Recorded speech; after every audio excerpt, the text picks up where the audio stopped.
the situation in Syria and what his decision has been. Let's listen in. My fellow Americans, a short time ago, I ordered the United States Armed Forces to launch precision strikes on targets associated with the chemical weapons capabilities of Syrian dictator Bashar al-Assad. A combined operation with the armed forces of France and the United Kingdom is now underway. We thank them both. Tonight, I want to speak with you about why we have taken this action. 1 year ago, Assad launched a savage chemical weapons attack against his own innocent people. The United States responded with 58 missile strikes that destroyed 20% of the Syrian Air Force. Last Saturday, the Assad regime again deployed chemical weapons to slaughter innocent civilians, this time in the town of Douma, near the Syrian capital of Damascus. This massacre was a significant escalation in a pattern of chemical weapons use by that very terrible regime. The evil and the despicable attack left mothers and fathers, infants and children thrashing in pain and gasping for air. These are not the actions of a man. They are crimes of a monster instead. Following the horrors of World War I a century ago, civilized nations joined together to ban chemical warfare. Chemical weapons are uniquely dangerous, not only because they inflict gruesome suffering, but because even small amounts can unleash widespread devastation. The purpose of our actions tonight is to establish a strong deterrent against the production, spread, and use of chemical weapons. Establishing this deterrent is a vital national security interest of the United States. The combined American, British, and French response to these atrocities will integrate all instruments of our national power, military, economic, and diplomatic. We are prepared to sustain this response until the Syrian regime stops its use of prohibited chemical agents. I also have a message tonight for the two governments most responsible for supporting, equipping, and financing the criminal Assad regime. To Iran and to Russia, I ask, what kind of a nation wants to be associated with the mass murder of innocent men, women, and children? The nations of the world can be judged by the friends they keep. No nation can succeed in the long run by promoting rogue states, brutal tyrants, and murderous dictators.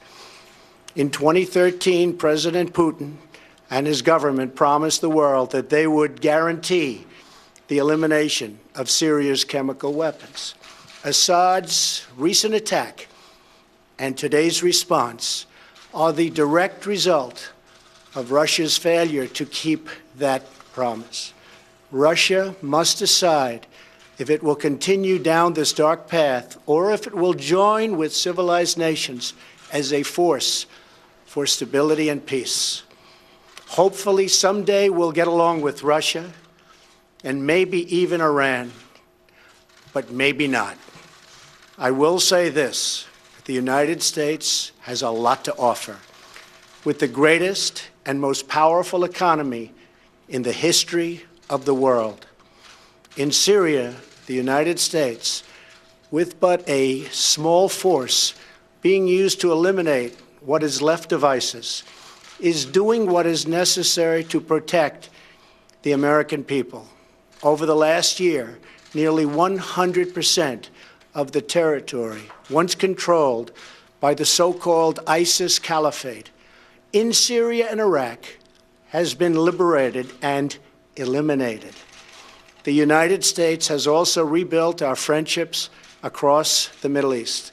We have asked our partners to take greater responsibility for securing their home region, including contributing large amounts of money for the resources, equipment, and all of the anti-ISIS effort.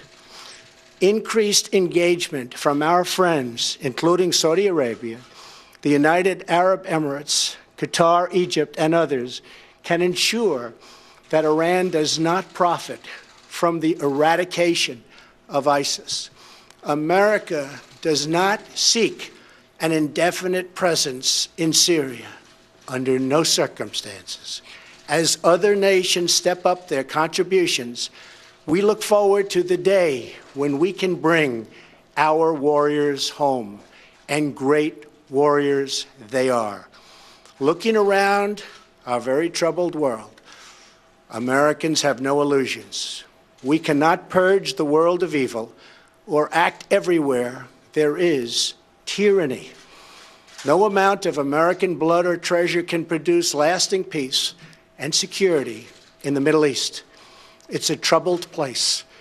We will try to make it better, but it is a troubled place. The United States will be a partner and a friend, but the fate of the region lies in the hands of its own people.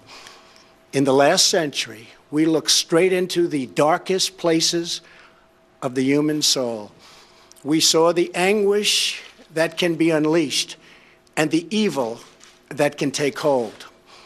By the end of World War I, more than 1 million people had been killed or injured by chemical weapons. We never want to see that ghastly specter return. So today, the nations of Britain, France, and the United States of America have marshaled their righteous power against barbarism and brutality. Tonight, I ask all Americans to say a prayer for our noble warriors and our allies as they carry out their missions. We pray that God will bring comfort to those suffering in Syria. We pray that God will guide the whole region toward a future of dignity and of peace. And we pray that God will continue to watch over and bless the United States of America. Thank you and good night. Thank you. Just heard from President Trump speaking at the White House, announcing that U.S. military action is underway in Syria, strikes now occurring against Syria's chemical weapons capabilities. He says retaliation for chemical attacks on the city of Douma some 7 days ago, or last Saturday. We have correspondents throughout the region and in Washington. CNN's Barbara Starr has new information. She joins us now with more on the dimensions of what the president announced tonight. Barbara, the president is saying this is being done in conjunction with our allies, with France and the United Kingdom. Yes, Anderson, and I expect we will eventually hear from both British and French authorities. We have now learned here that later tonight, in just about 50 minutes, we expect a briefing here at the Pentagon. It is expected to be televised in the briefing room, and we expect a military update on what has occurred. Perhaps one of the most compelling things from a military point of view that the president said is that the U.S. and presumably the coalition is prepared to sustain a response until the Syrians stop using prohibited chemicals. Sustained response. We will see what that means, but the response tonight is military. That certainly seems to be a hint that the U.S., French, and British authorities are prepared to have further military action. I think it's very much worth taking a moment to about the fate of U.S. troops. There are about 2,000 U.S. troops in Syria tonight on the ground, mainly special forces involved in the fight against ISIS. They are mainly, this is no secret, they are in the north, they are in the east, in the south, in various areas. Where the regime holds power in the west, in the northwest, this is an area very much controlled by the regime and Russian authorities. U.S. troops are not there. But tonight, U.S. troops are in military action. So they are going to try very hard to avoid those Russian and Syrian air defenses in that part of the country that the Russians and the regime control. When we talk about air defenses, we are talking about radars and missiles that are Russian and Syrian that could be used to target U.S. pilots, target U.S. cruise missiles, unmanned missiles, obviously, coming into the area. So when we Barbara, learn let me just tell you, we are also just learning right now that witnesses are telling Reuters that explosions are being heard in Damascus, obviously the capital. Right. So this is what we have been watching for. If it is in Damascus, that is every indication that they are going after the more robust set of targets, not just airfields, going after some of Assad's power structure, if you will, that controls the chemical weapons, the commanders, the command and control, the intelligence headquarters. I think it's fair to say you are not going to see U.S. pilots over Damascus. The air defenses that we just talked about are way too heavy, way too risky. U.S. aircraft would be capable of essentially standing off back in the Mediterranean, back in other nearby